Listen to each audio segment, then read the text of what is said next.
विद्यार्थी मित्रांनो नमस्कार. मी डॉक्टर भारत एल गडाख, सहाय्यक प्राध्यापक, department of geography, KRT art, BH commerce आणि M science, popularly known as KTHM college. विद्यार्थी मित्रांनो, सर्वप्रथम आजच्या तासिकेमध्ये मी तुमचे सहर्ष स्वागत करीत आहेत. आपण GG 220A geography of Maharashtra म्हणजेच महाराष्ट्राचा भूगोल हा जो स्पेशलचा पेपर आहे, यामधील चॅप्टर नंबर 4 रिसोर्सेस किंवा साधन संपदा ह्याविषयी आपण मागील 4 ते 5 तासिकेपासून आपण त्याविषयी चर्चा करत आलोय. विद्यार्थी मित्रांनो, वॉटर रिसोर्सेस म्हणजे काय? वॉटर रिसोर्सेस विषयी चर्चा आपण यामध्ये करतो आलोय की जलसंपत्ती किंवा जलसंपदा म्हणजे काय? यात जलसंपदेचे असणारे पाणलोट क्षेत्र व्यवस्थापन असेल किंवा वर्षा जलसिंचन असेल किंवा आधुनिक जलसिंचन पद्धतीचा वापर असेल, पाणी अडवा पाणी जिरवा यासारखी योजना असेल, या प्रत्येक गोष्टीविषयी आपण वॉटर रिसोर्सेस ही साधन संपदा कशी आहे, या वॉटर रिसोर्सेस साधन संपत्तीविषयी आपण महत्त्व जाणत असताना या वॉटर रिसोर्सेसचं महत्त्व कशा प्रकारे मोठ्या प्रमाणात जास्तीत जास्त प्रकारे वाढवता येईल याचा आपण या ठिकाणी विचार केला आहे. विद्यार्थी मित्रांनो, आपण मागील तासिकेचा मागोवा घेत असताना मागील तासिकेला आपण बघितलं की एक तुम्हाला हे सांगितले होते की पाणी अडवा पाणी जिरवा ही योजना आहे, म्हणजे वर्षा जल संचयनाचा एक भाग बनून किंवा पाणलोट क्षेत्र व्यवस्थापनाला एक घटक म्हणून याचा विचार करत असतो. मात्र एक व्यापक संकल्पना म्हणून पाणी अडवा व पाणी जिरवा याकडे बघणे अतिशय गरजेचे आहे असं मला वाटतं. म्हणजेच याच्यामधून असंही आपण विचार केला पाहिजे की एका अभ्यासातून असाही निष्कर्ष काढला गेला आहे, असे आपण सांगितलं होतं मागील तासिकेला की महाराष्ट्रात फक्त पावसाद्वारे मिळणाऱ्या पाण्यापैकी फक्त 20% पाणी वापरलं जातं. म्हणजे जर आपण जवळजवळ विचार केला तर जवळजवळ 80% पाणी सागराकडे किंवा इतर राज्याकडे वाहून जातं. म्हणजे म्हणजे याला प्रमुख कारण म्हणजे सर्वात महत्त्वाचा भूभाग हा बेसाल्ट सर्वात महत्त्वाचे कारण आहे. महाराष्ट्राचा बराचसा भूभाग जो आहे तो बेसाल्ट खडकांनी बनला आहे ज्याची पाणी साठवून ठेवण्याची क्षमता अतिशय कमी आहे. म्हणजे थोडक्यात पाणी अडवणे पाणी जिरवणे हे अतिशय महत्त्वाचं आहे. म्हणजेच हे एक सर्वात महत्त्वाची गोष्ट आहे की पाणी अडवलं पाणी जिरवल्यानंतर पाणी एक संपदा म्हणून आपण महाराष्ट्रामध्ये वापरता येईल. म्हणजे यासाठी पर्जन्याचं प्रमाण असेल, भूउतार असेल, खडक रचना असेल, स्थानिक गरज असेल यांचा विचार करून पाणी अडवा पाणी जिरवा याकडे लक्ष देऊन करणे गरजेचे आहे असे सांगितले. आता हे उपक्रम राबवत असताना वेगवेगळ्या कोणकोणते गरज आहेत, कोणकोणते उपक्रम करण्याची गरज आहे, त्या उपक्रमांचा आपण त्या मागील तासिकेला आपण विचार केला आहे. म्हणजे डोंगर उतारावर समतल चर बांधणे असेल, वनराई बंधारे तयार करणे असेल, शेततळे निर्मिती असेल किंवा पाणी अडवण्या पाणी जिरवण्यासाठी अनेक काही वेगवेगळे उपाय करता येतील का? म्हणजे डोंगर उतार वृक्ष लागवड करणे, पाझर तलाव तयार करणे, अशा प्रकारे आपण मागील तासिकेला बघितलं की पाणी अडवा पाणी जिरवा या गोष्ट चा वापर करून कशा प्रकारे आपण जास्तीत जास्त मोठ्या प्रमाणावरती जर वॉटर रिसोर्सेसची विकास करण्यासाठी आपण कशा प्रकारे मदत करू शकतो याचाही आपण मागील तासिकेला विचार केला आहे. विद्यार्थी मित्रांनो, याचबरोबर आजच्या तासिकेला आपल्याला विचार करायचा आहे या साधन संपदेमध्ये जलसाधन संपदा आपण बघतोय. जलसाधन संपदा किती महत्वाची आहे, या साधन संपदेचं व्यवस्थापनातून जलसंवर्धन कसं करायचं हा टॉपिक बघत आलो आहोत. म्हणजे जल व्यवस्थापनातून जलसंवर्धन बघत असताना जलसाक्षरता प्रसार कसा करता येईल, जास्तीत जास्त जलसाक्षरता कसा प्रसार करता येईल किंवा जलप्रदूषणावर नियंत्रण कसं करता येईल याचा या दोन टॉपिक विषयी आजच्या तासिकेला आपण चर्चा करणार आहोत. विद्यार्थी मित्रांनो, या गोष्टीविषयी सांगत असताना आपल्याला बघितलं गेलं पाहिजे की सर्वसाधारणपणे जलसाक्षरता म्हणजे काय, त्यानंतर जलप्रदूषण म्हणजे काय किंवा जलसाक्षरता होण्यासाठी किंवा जलसाक्षरता किंवा साक्षर होण्यासाठी जास्तीत जास्त कोणकोणत्या गोष्टींची गरज आपण त्याचा विचार केला पाहिजे किंवा जलप्रदूषण असेल तर किंवा वॉटर पोल्युशन असेल तर वॉटर पोल्युशन कसं कंट्रोलिंग करता येईल किंवा कसं नियंत्रण आणता येईल यासाठी कोणकोणत्या गोष्टींची गरज भासणार आहेत, कोणकोणत्या गोष्टींची आपल्याला त्या ठिकाणी या गोष्टी कराव्या लागणार आहेत. म्हणजे या प्रत्येक गोष्ट करत असताना त्यामागे आपला प्रत्येक मानवी कृत्य कसं आहे, त्या मानवी कृत्याला कशा प्रकारे आपण वेगळ्या प्रकारे वळण देऊ शकतो आणि त्यातून कशा प्रकारे जलसाक्षर होऊ शकतो किंवा जलप्रदूषणावर मात करू शकतो हे आपण या ठिकाणी बघणार आहोत. म्हणजे थोडक्यात याचा आपण जर विचार केला तर जलव्यवस्थापन आणि जलसंवर्धन करत असताना सर्वात महत्त्वाचा घटक आपल्याला असं म्हणता येईल की जलसाक्षरता प्रसार करणे. जलसाक्षरतेचा प्रसार करणे आणि जलप्रदूषणावर नियंत्रण मिळवण्यासाठी कोणकोणत्या गोष्टी किंवा कोणकोणत्या कृती करता येतील याचाही विचार करणे. यासाठी आपल्याला बघावं लागणार आहे जलव्यवस्थापन आणि जलसंवर्धन, जलसाक्षरता प्रसार करणे, जलप्रदूषण नियंत्रण मिळवणे. विद्यार्थी मित्रांनो, सर्वप्रथम बघणार आहोत की जलसाक्षरता प्रसार करणे. आता जलसाक्षरता प्रसार करणे म्हणजे काय? आता आपल्याला पहिल्यांदा माहिती आहे जलसाक्षरता. आता साक्षर म्हणजे काय? तर साक्षर म्हणजे ज्याला लिहिता वाचता येतं त्याला आपण साक्षर म्हणतो. आता जल म्हणजे काय? जल म्हणजे पाणी. आपल्याला माहिती आहे की जल आणि साक्षर म्हणजे जलसाक्षरता म्हणजे पाण्याविषयी थोडक्यात लिहिता वाचता येणे असं नाही म्हणता येणार. तर पाण्याविषयी असणारी पाण्याविषयी असणारं मत किंवा पाण्याविषयी असणाऱ्या या गोष्टी त्याला अंगीकृत किंवा त्याला माहिती झाल्या पाहिजेत की पाण्याचा वाईट उपयोग काय असेल किंवा अनुकूल असेल किंवा प्रतिकूल असेल की पाणी जपून कसं वापरलं गेलं पाहिजे. थोडक्यात त्याला पाण्याविषयी असणारं महत्त्व जर त्याला कळलं तर त्याला नक्की जलसाक्षरता आपल्याला असं म्हणता येईल. म्हणजे सर्वसाधारण आपण जर विचार केला तर ज्या व्यक्तीला लिहिता वाचता येतं त्या आपल्या मातृभाषेत संदेशाचे आकलन करता येतो त्या व्यक्तीला आपण काय म्हणतो? साक्षर असं म्हणतो. म्हणजे थोडक्यात त्याला लिहिता येतं, वाचता येतं आणि आपल्या मातृभाषेच्या संदेशाचे आकलन करता येते. म्हणजे मातृभाषेतील संदेश त्याला मिळाला किंवा संदेश त्याला कम्युनिकेशन करता येतं. अशा व्यक्तीला आपण साक्षर असं म्हणतो, असंही आपल्याला मिळते. म्हणजे थोडक्यात या दृष्टीने जर आपण बघितलं जलसाक्षरता हा जर संदर्भ लावला तर असंही सांगता येईल की ज्या व्यक्तीला काळजीपूर्वक आणि काटकसर युक्त वापर टाळता येतो. कोणत्या गोष्टीचा? तर पाण्याचा. म्हणजे पाण्याच्या बाबतीचं पाण्याचा जर त्या व्यक्तीने पाण्याचा वापर हा काळजीपूर्वक आणि काटकसरयुक्त जर केला तर त्याला आपण जलसाक्षर म्हणू शकतो असंही आपण या ठिकाणी म्हणावं लागेल. म्हणजेच जर आपण त्याच्या पुढे गेलं तर विचार करत असताना जल पुनर्भरण असेल किंवा पाण्याचा पुन्हा पुन्हा वापर करणे असेल किंवा पाणी प्रदूषित होण्यापासून वाचवणे असेल, हे ज्या गोष्टीला कळतंय किंवा हे ज्या गोष्टीला किंवा ह्या माणसाला किंवा ह्या ह्युमन बॉडीला कळतं त्याला आपण जलसाक्षर असं म्हणू शकतो. म्हणजे जल पुनर्भरण म्हणजे जलाचं पुनर्भरण कसं करता येईल, म्हणजे जास्तीत जास्त भूगर्भ जल पातळी कशी वाढवता येईल किंवा जल पुनर्भरण कसं करता येईल, पाण्याचा पुन्हा पुन्हा वापर कसा करता येईल किंवा पाणी हे प्रदूषित होणार नाही. म्हणजे पाणी ही प्रदूषित होणार नाही, ते वाचवले गेलं पाहिजे. ते वाचवण्यात येण्यासाठी या गोष्टी जो करू शकतो तो माणूस त्याला आपण थोडक्यात जलसाक्षर म्हणू शकतो असं आपल्याला म्हणते. थोडक्यात जल पुनर्भरण करणं असेल, पुन्हा पुन्हा वापर करणं असेल किंवा पाणी प्रदूषित होण्यापासून वाचवणे असेल, या तीन गोष्टी ज्या व्यक्तीला किंवा करू शकतो त्याला आपण जलसाक्षर असंही म्हणू शकतो असं आपल्याला या ठिकाणी म्हणता येईल. थोडक्यात जलसाक्षरता ही जरी व्यापक संकल्पना असली तरी मानवाला पाण्याचा अपव्यय टाळणे कळते आणि पाण्याचा काळजीपूर्वक पर्याप्त वापर करणे ही समजते असं आपल्याला म्हणता येईल. म्हणजेच जलसाक्षरता लोकांमध्ये निर्माण झाली तर खऱ्या अर्थाने आपल्याला असं म्हणता येईल की महाराष्ट्रामध्ये असणाऱ्या जलसंपदेचा विकास झाला असे आपण या ठिकाणी म्हणू शकतो. थोडक्यात जलसाक्षरता जर निर्माण झाली तर थोडक्यात अनेक असणाऱ्या या जलविषयी असणाऱ्या किंवा दुष्काळाविषयी असणाऱ्या किंवा पाण्याविषयी असणाऱ्या ज्या समस्या असतील त्या समस्या नक्कीच त्या ठिकाणी मार्ग निघू शकतो असंही आपल्या या ठिकाणी म्हणता येईल. म्हणजेच खरोखर जलसाक्षरता लोकांमध्ये जर निर्माण झाली तर त्या ठिकाणी नक्कीच जलसंपदाचा विकास चांगल्या प्रकारे होईल आणि जलसंपदा काही काळापर्यंत ही नक्कीच चांगल्या प्रकारे राहू शकते असंही आपल्या ठिकाणी म्हणता येऊ शकतं. आता या जर आपण विचार केला तर जपान असेल, इस्रायल असेल, जॉर्डन असेल, नेदरलँड असेल, ऑस्ट्रेलिया सारख्या देशामध्ये जर जे घडत आहेत तेच महाराष्ट्रात का घडत नाही? किंवा हे आता लोकांना कळलं पाहिजे किंवा आता आपण म्हणजे लोकांना पाणी मोजमाप समजले गेले पाहिजे. अशा प्रकारे जर आपण विचार केला तर असं म्हणता येईल की दैनंदिन व्यवहारामध्ये पैशाचं मूल्य हे महत्व माणसाला समजते. पण त्या अडचणीच्या काळात तो पैसा खर्च करताना प्राधान्यक्रम असेल किंवा जीवनावश्यक गोष्टीचा विचार कसा करतो याचाही विचार त्या ठिकाणी केला गेला पाहिजे. म्हणजे ह्या गोष्टी करत असताना या मानवाने पैशाचं मूल्य दैनंदिन व्यवहारामध्ये असणाऱ्या पैशाचं मूल्य असेल किंवा अडचणीच्या काळामध्ये कोणता खर्च कशी केला पाहिजे याचा गोष्टीचा तो माणूस विचार करत असतो. अशाच प्रकारे आपण पाण्याच्या बाबतीमध्ये विचार केला पाहिजे. म्हणजे दुष्काळाच्या काळात असेल किंवा पाणी टंचाईच्या काळात असेल पाण्याचा वापर हा काटकसरीने केलाच गेला पाहिजे असं आपण या ठिकाणी नमूद करता येईल. आता आपण थोडीशी एक हे बघूया की लोकांना ज्या गोष्टी माहिती आहे की 1 घनमीटर पाणी म्हणजे काय, किती पाणी समजत नाही. म्हणजे 1 घनमीटर म्हणजे 1 मीटर म्हणजेच 1000 लिटर पाणी असं आपल्याला सांगता येईल. आता एकविशेष म्हणजे काय? तर एका सेकंदास 1 घनफूट पाण्याचा प्रवाह म्हणजे एकविशेष. आता लोकांना समजलं की 1 घनमीटर पाणी म्हणजे काय? 1 घनमीटर म्हणजे 1 मीटर बाय 1 मीटर म्हणजेच 1000 लिटर. आता एकविशेष म्हणजे काय? तर एका सेकंदास 1 घनफूट पाण्याचा प्रवाह म्हणजे 1 घनफूट पाण्याचा प्रवाह म्हणजे एकविशेष. म्हणजे किती पाणी?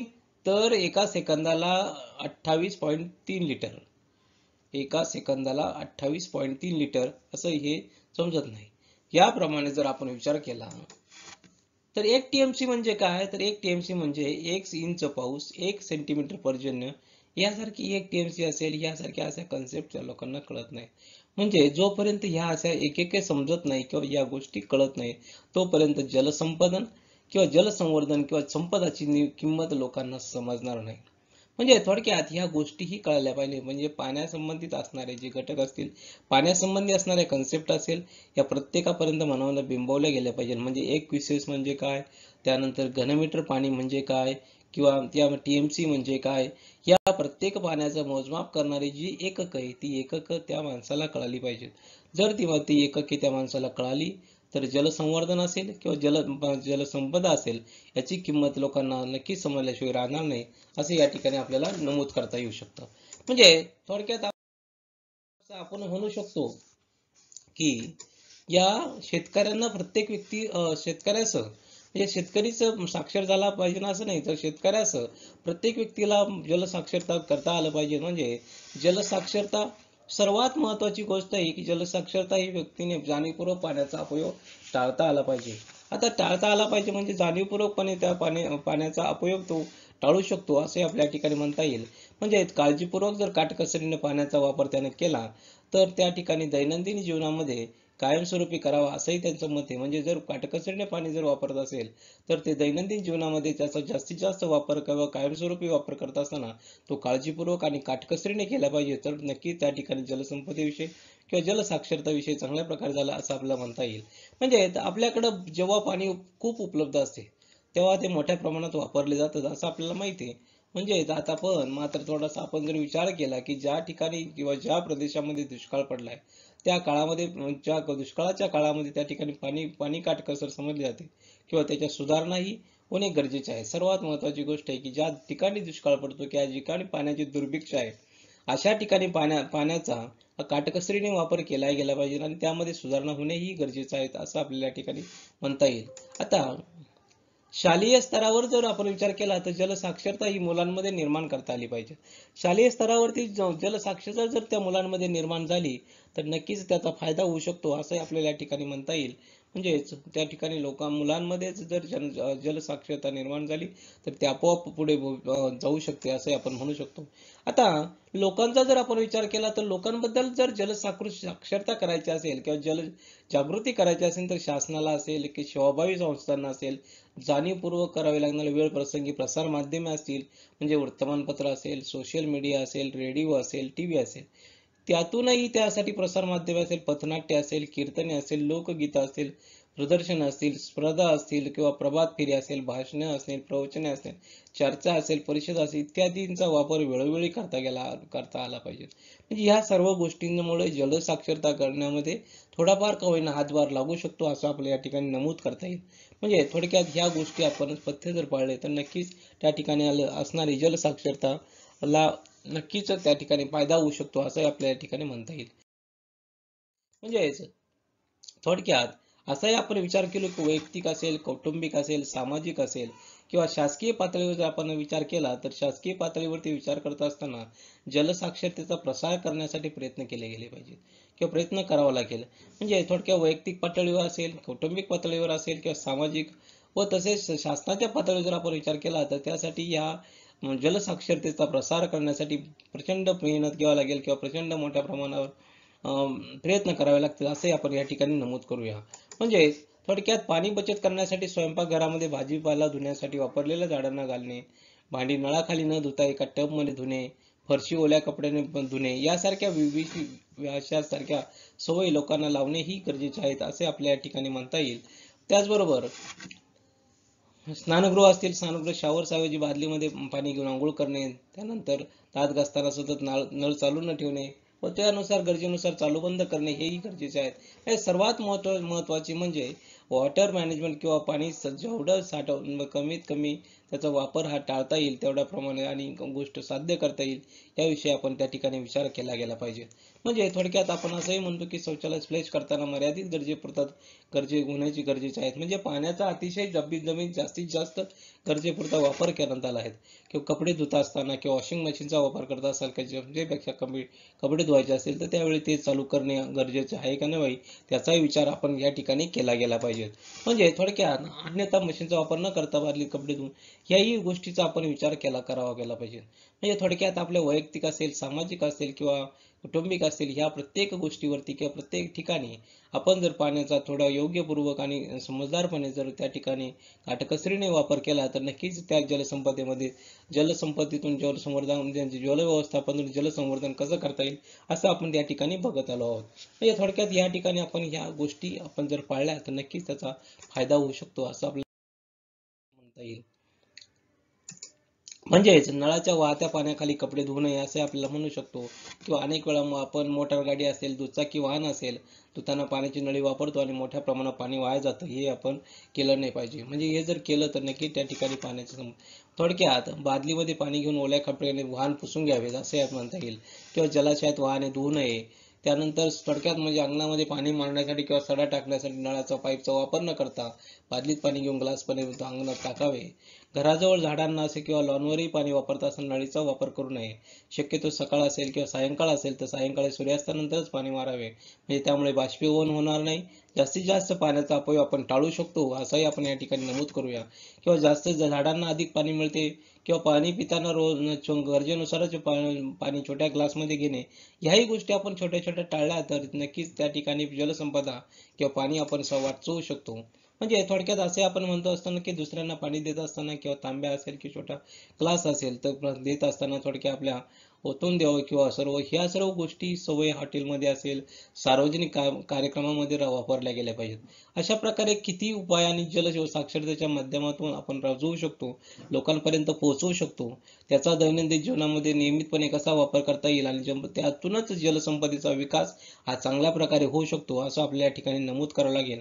म्हणजेच जलसंपदा ही चांगल्या प्रकारे जर विकसित करायची असेल तर प्रत्येक मानवाच्या हातामध्ये ही गोष्ट आहे. म्हणजे प्रत्येक मानवानं असणारा प्रत्येक पाण्याचा थेंबचा विचार करून वापर केला पाहिजे. म्हणजे जर वापर केला तर नक्कीच त्या ठिकाणी आपण जलसंपदेचा चांगल्या प्रकारे विकास करू शकतो आणि त्यातून एक परिणामकारक असे परिणाम दिसू शकतात असंही आपल्याला या ठिकाणी म्हणता येईल. आता आपण पुढे जाणार आहोत की पुढे व्यवस्थापन जलसंवर्धन बघत असताना की जलप्रदूषणावर नियंत्रण कसं आणता येईल. आता जलप्रदूषणावर नियंत्रण बघत असताना जेव्हा पाण्याची नैसर्गिक गुणवत्ता मानवी किंवा नैसर्गिक कारणामुळे ऱ्हास होऊन ते पाणी सर्व सजीवांना अपायकारक ठरते त्याला आपण जलप्रदूषण असे म्हणतो. ही साधी आणि सोपी वाक्य आहे जलप्रदूषणाची. म्हणजे वॉटर पोल्युशन. वॉटर पोल्युशन म्हणजे काय हे आपल्याला माहिती आहे की पाण्याची नैसर्गिक गुणवत्ता मानवी किंवा नैसर्गिक कारणामुळे ह्रास होते आणि त्याचा परिणाम काय होतो तो सजीवांना अपायकारक ठरतं. म्हणजे याला आपण काय म्हटलंय जलप्रदूषण किंवा दूषित पाणी म्हणतो असंही आपल्याला म्हणता येईल. म्हणजे थोडक्यात जलप्रदूषण करत असताना किंवा जलप्रदूषणाविषयी सांगत असताना आपण पाणी दूषित झाले असेल किंवा तर ते मानवाच्या गरजा पूर्णसाठी उपयोगी ठरू शकत नाही. मानवाच्या गरजा तुम्हाला माहिती आहे की मानवाच्या गरजा किती आहे आणि मानवाची गरज पूर्ण करायची असेल तर पाणी हे पाहिजे असे म्हणून जर पाणी जे दूषित असेल तर मानवाच्या गरजा ते पूर्ण करू शकत नाही असे आपण या ठिकाणी म्हणूया. म्हणजेच मानवाद्वारे होणारे जलप्रदूषणावर जर नियंत्रण मिळवले म्हणजे मानव ज्याप्रमाणे जलप्रदूषणामध्ये मोठ्या प्रमाणात करत आहेत त्याच्यात जर नियंत्रण मिळवले गेले तर जलप्रदूषणाची पातळी कमी होईल. मोठ्या प्रमाणावर पाणी आपल्याला चांगल्या गरजा पूर्ण करण्यास वापरता येईल असंही आपल्या ठिकाणी म्हणावं लागेल. म्हणजे थोडक्यात असं जर विचार केला आपण तर जलप्रदूषणाची पातळी कमीत कमी कशी केली पाहिजे आणि मोठ्या प्रमाणात पाणी मानवाला आपल्या गरजानुसार कसं पूर्ण करता येईल याचा विचार या ठिकाणी केला पाहिजे. म्हणजे मानवाच्या ज्या कृतीमुळे असेल प्रक्रियेमुळे असेल पाणी प्रदूषित होते व थांबवणे गरजेचे आहे असे आपण या ठिकाणी नमूद करूया. म्हणजे थोडक्यात आपण असा विचार करत आलो आहे की मानवाकडून मोठ्या प्रमाणावर पाणी घरगुती वापरामुळे असेल किंवा औद्योगिक वापरामुळे असेल, जलाशयात असेल, मैला पाणी असेल, सांडपाणी असेल किंवा प्रदूषित पाणी असेल, भूजलामध्ये किंवा नदी नाल्यांमध्ये जलाशयात जाते आणि प्रदूषित होते असं आपण या ठिकाणी म्हणू शकतो. थोडक्यात कपडे असेल, भांडे असेल, वाहन धुताना असेल अशा प्रकारे पाणी प्रदूषित होते. त्यामुळे अशा पाण्यावर योग्य प्रक्रिया करूनच त्याचा पुढे जाऊ दिले पाहिजे असं या ठिकाणी आपल्याला नमूद करता येऊ शकतं असंही आपण म्हणू शकतो. थोडक्यात पाण्याचा जास्तीत जास्त पुनर्वापर कसा करणे गरजेचे आहे हे आपण या ठिकाणी म्हणू शकतो. म्हणजे जलप्रदूषणावर नियंत्रण मिळवायचं असेल तर वेगवेगळ्या गोष्टी वेगवेगळ्या त्यासाठी उपक्रम असतील, वेगवेगळ्या अटी असतील किंवा वेगवेगळ्या गोष्टी त्यांना प्रत्येक मानवाने आपल्या अंगीकारल्या गेल्या पाहिजे, तर नक्कीच त्या जलप्रदूषणावर आपण नियंत्रण हे चांगल्या प्रकारे मिळवू शकतो असंही आपल्याला या ठिकाणी वाटतं. म्हणजेच त्यासाठी नगरपालिका असेल, महानगरपालिका असेल, ग्रामपंचायत असेल अशी विशेष यंत्रणा राबवली गेली पाहिजे. म्हणजे प्रत्येक गोष्ट असेल, नगरपालिका, महानगरपालिका आणि नगरपरिषद असेल याने एक विशिष्ट यंत्रणा जर राबवली तर नक्कीच आपण जलप्रदूषणावर नियंत्रण हे चांगल्या प्रकारे मिळवू शकतो असंही आपल्याला या ठिकाणी म्हणता येईल. आता यानंतर पुढे गेल्यानंतर आपण जलप्रदूषणावर नियंत्रण बघत असताना सदर पाणी आपण स्वयंपाकासाठी किंवा दुय्यम पाणी म्हणून वापरता येऊ शकतं असे आपण म्हणू शकतो. किंवा काही ठिकाणी लाकडाचे जाळण्यासाठी लाकडाचा वापर न करता काही ठिकाणी विद्युत दाहिनीचा वापर करतात आणि त्यामुळे ती जलाशयांमध्ये ती राख आणि इतर घटक मिसळणार नाहीत याची आपण काळजी घेतली पाहिजे असे आपण म्हणतो. किंवा खाणकामाच्या ठिकाणी असतील पाण्याची विल्हेवाट चांगल्या प्रकारे लावली गेली पाहिजे. जर त्या चांगल्या प्रकारे लावून गेली तर जलप्रदूषणावर त्याचा नक्कीच चांगला वाईट परिणाम होऊ शकतो. म्हणजे शक्यतो पाणी जलाशयात जाणार नाही याची या काळजी घेतली पाहिजे. थोडक्यात हे जे काम आपण वरती जलज प्रदूषण होणार आहे ते पाणी आपण जर प्रक्रिया करून नदी पात्रामध्ये सोडलं तर त्याच्यावर नक्कीच जलप्रदूषणावर नियंत्रण मिळवलं असे आपल्याला म्हणता येईल. म्हणजे जलवाहतूक करत असताना सर्वात महत्त्वाची इंधन गळती होणार नाही याची प्रत्येक काळजी जर घेतली तर नक्कीच त्याचा फायदा होऊन जलप्रदूषणावर आपण नियंत्रण मिळवू शकतो. थोडक्यात पशुमलमूत्र असेल, रासायनिक खतांचा अंश असेल, कीटकनाशके असेल, तणनाशकांचा अंश असेल, धार्मिक ठिकाणांचा कचरा असेल, अस्थि विसर्जन असेल, अर्धवट जुळालेले मृतदेह असेल किंवा जनावरे असेल किंवा किरणोत्सर्ग पदार्थ असेल, सांडपाणी, केर कचरा किंवा भूजलामध्ये मिसळणार नाही याची काळजी सर्वात महत्त्वाची घेतली गेली पाहिजे. जर आपण ह्या गोष्टींची काळजी घेतली तर आपण नक्कीच त्या ठिकाणी मोठ्या प्रमाणावर जलसंपदेचा नाश टळू शकेल असे आपल्याला म्हणता येईल. म्हणजे तेच जर आपण पाणी वापर केला गेला आणि व्यवस्थित जर वापर केला तर त्या ठिकाणी नक्कीच त्या जलसंपदेचा विकास चांगल्या प्रकारे होऊ शकतो असं आपल्याला म्हणता येईल. म्हणजे थोडक्यात आपण असं म्हणू शकतो की जलप्रदूषणाचे उगमस्थाने तपासण्यामध्ये त्याची पर्यायी व्यवस्था असेल, नियोजन असेल व तर जलप्रदूषणावर चांगल्या प्रमाणात नियंत्रित करणे शक्य होईल असे आपण या ठिकाणी म्हणूया आणि सामूहिक प्रयत्न करणे हेही अत्यंत गरजेचे आहेत असं आपल्याला या ठिकाणी म्हणता येईल. म्हणजे जलप्रदूषणाची उगमस्थाने तपासून त्यावर पर्यायी व्यवस्था असेल, नियोजन केले गेले तरच जलप्रदूषणावर चांगल्या प्रमाणे नियंत्रण करणे शक्य होईल आणि सामुदायिक प्रयत्न करणे ही गरजेचे ठरेल असं आपल्याला या ठिकाणी म्हणता येईल. म्हणजे थोडक्यात आपण जलप्रदूषणावर नियंत्रण मिळवण्यासाठी कोणकोणते मार्ग अवलंबू शकतो किंवा कोणकोणत्या मार्गाचा अवलंब केला तर आपण जलप्रदूषणावर नियंत्रण मिळवू शकतो असंही आपण या ठिकाणी नमूद केलं आहे. विद्यार्थी मित्रांनो अशा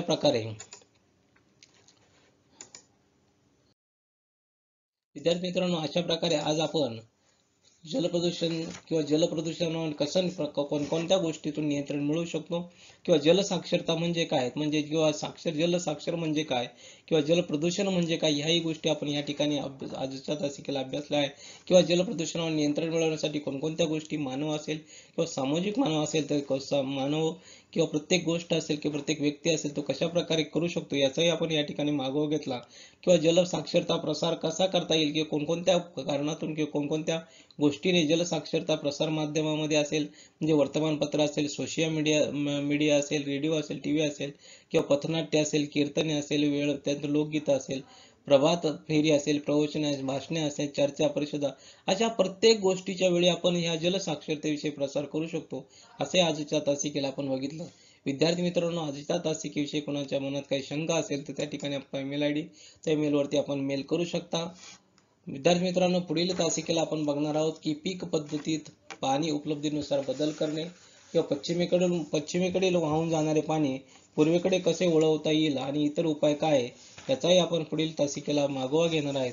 तोपर्यंत गुड बाय, गुड नाईट.